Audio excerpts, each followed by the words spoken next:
Have you ever noticed how some people seem almost impenetrable?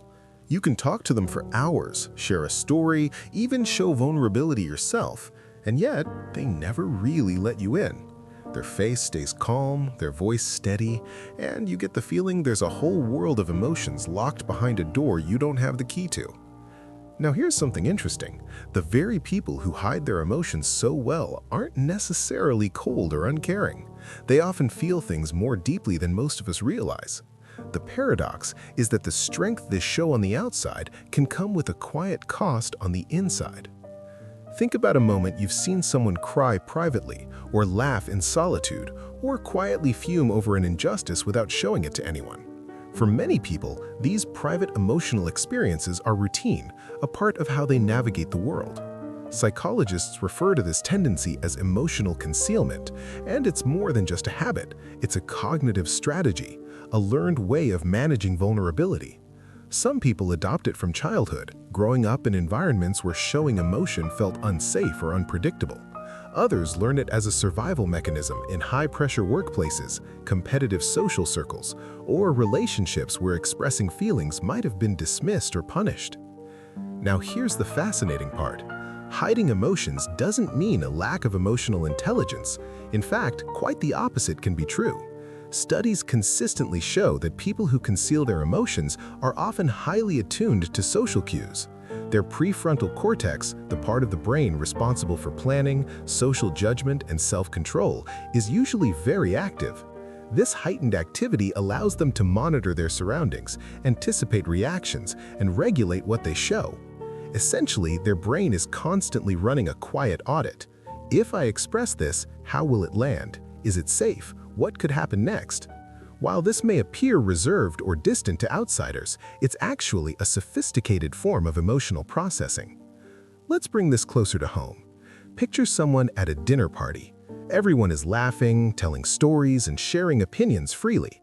And there's that person, smiling when appropriate, nodding at the right moments, saying the occasional witty line, but keeping their deeper thoughts and feelings close. Outwardly, they seem calm and composed. Inside, however, their mind might be analyzing every conversation, considering every social nuance, and deciding carefully what can safely be expressed. This constant internal evaluation isn't effortless. It requires energy, focus, and self-discipline. Here's another layer to consider. Emotional concealment often coexists with heightened empathy. People who hide their emotions frequently spend more time observing others, understanding moods, detecting subtleties that many would miss. They learn to read a room, to sense what others are feeling before anyone says a word.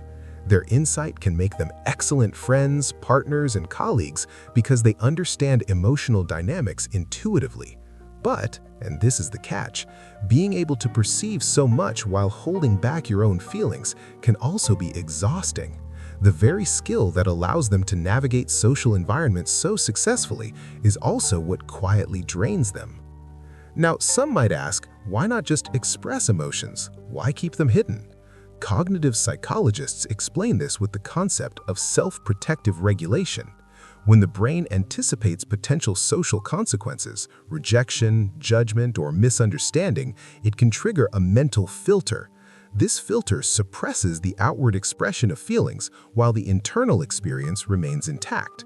It's not about being dishonest, it's about survival, about maintaining equilibrium in a world that might not always be safe for vulnerability. Think about the physiological side of this as well. Hiding emotions often involves the subtle activation of the autonomic nervous system. The body's stress response can remain elevated even when the face is neutral. Increased heart rate, muscle tension, or heightened alertness are common signs. Over time, the brain and body get used to running in this mode, quietly regulating expression while still processing emotion internally. This is why some people who appear serene on the outside might retreat to solitude after social interactions. They need a safe space to decompress, to let the emotional energy circulate and dissipate privately.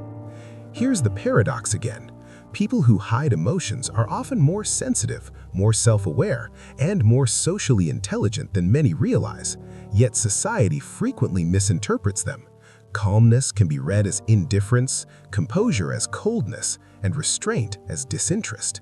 But the reality is that these individuals often experience emotion just as intensely as anyone else. They have a different approach to expression. And recognizing this is key to understanding them and perhaps even reflecting on our own emotional habits. Now let's consider childhood influence. Many people who develop emotional concealment grew up in environments where emotional expression was unpredictable or risky. Maybe their feelings were dismissed, ignored, or punished. Over time, the brain learns a protective strategy.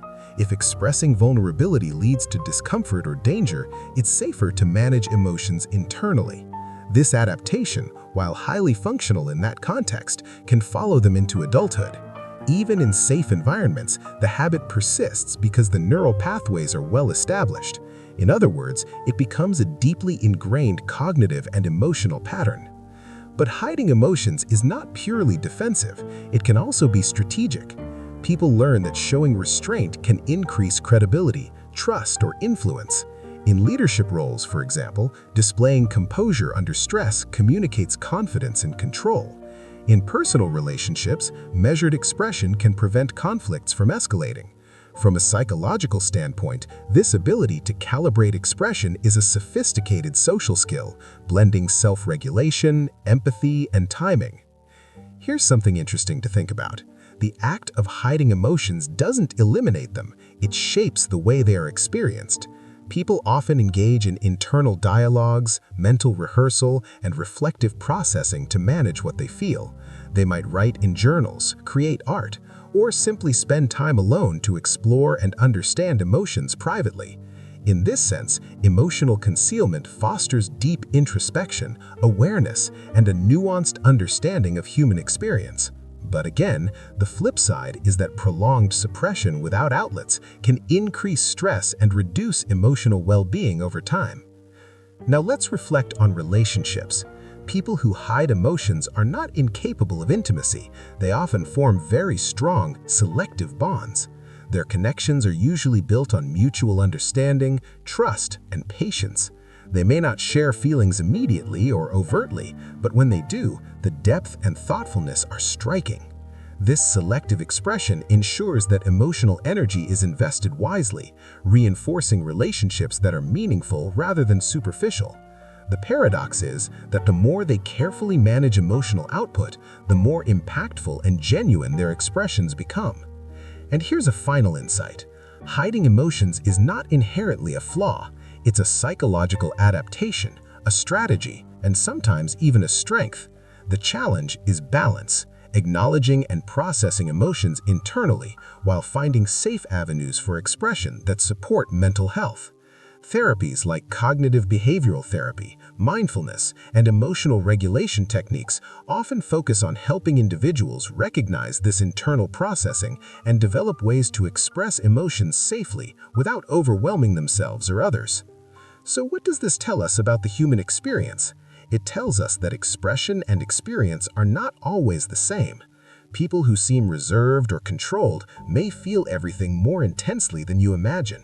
They navigate the world with careful calculation, empathy, and self-awareness, often carrying unseen emotional depth. Their restraint is not a lack of feeling, it's a different rhythm of experiencing life. The quiet takeaway here is simple, yet profound. We all carry cognitive and emotional patterns shaped by experience. Some of us wear our hearts on our sleeves, others keep them tucked close. Neither is inherently better or worse. Both are adaptations, ways to survive, thrive, and make sense of the world. Understanding the psychology of people who hide emotions invites us to be more patient, more observant, and more compassionate, not just towards them, but towards ourselves as well. And perhaps the most human insight of all is this: the mind that hides emotion is not devoid of feeling, it is rich with it, quietly observing, silently processing, and profoundly aware. Recognizing this allows us to see beyond surface appearances and understand the intricate, nuanced ways humans experience, protect, and express what matters most. After all, understanding isn't just about what we see, it's about what we feel, even when it's hidden.